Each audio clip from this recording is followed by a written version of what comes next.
राज्यस्तरीय मैदानी स्पर्धेत पीव्हीपी महाविद्यालयाच्या करण सरवदेला दुहेरी सुवर्णपदक। क्रीडा व युवक सेवा संचालनालय महाराष्ट्र राज्य यांच्या वतीने दिनांक 11 ते 14 नोव्हेंबर 2025 दरम्यान SVJCT डेरवन क्रीडा संकुल डेरवन तालुका चिपळूण जिल्हा रत्नागिरी येथे आयोजित करण्यात आलेल्या महाराष्ट्र शालेय राज्यस्तरीय मैदानी क्रीडा स्पर्धेत पद्मभूषण वसंतराव दादा पाटील महाविद्यालय कवठे महांकाळ येथील खेळाडू करण सरवदे याने दमदार खेळ करत 3000 मीटर धावणे व 6 किलोमीटर क्रॉस कंट्री या दोन्ही स्पर्धांमध्ये सुवर्ण पदकाची दुहेरी कमाई केली आहे।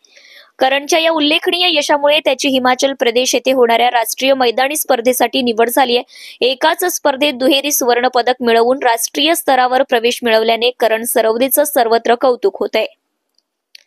करण सरवदे सध्या पीव्हीपी महाविद्यालयात 12वी मध्ये शिक्षण घेत आहे। त्याचे वडील रमेश सरवदे गरजेवाडी अत्यंत प्रतिकूल परिस्थितीतून मुलाला खेळासाठी सातत्याने प्रोत्साहन देत असल्याचा उल्लेख महाविद्यालयाकडून करण्यात आला। करणला महाविद्यालयाचे शारीरिक शिक्षण संचालक डॉक्टर मयूर शिंदे व निखिल सूर्यवंशी यांचं मार्गदर्शन लाभलंय। तसेच शिक्षण प्रसारक संस्थेचे अध्यक्ष बाळासाहेब शिंदे, सचिव सुदर्शन शिंदे, प्राचार्य डॉक्टर GD कोरे, उपप्राचार्य प्राध्यापक धनपाल यादव यांचं सहकार्य मिळाल्यानेच हे यश अधिक भक्कम झाल्याचं सांगण्यात आले। ताज्या बातम्यांसाठी पाहत रहा लोकसेवा मराठी न्यूज सांगली।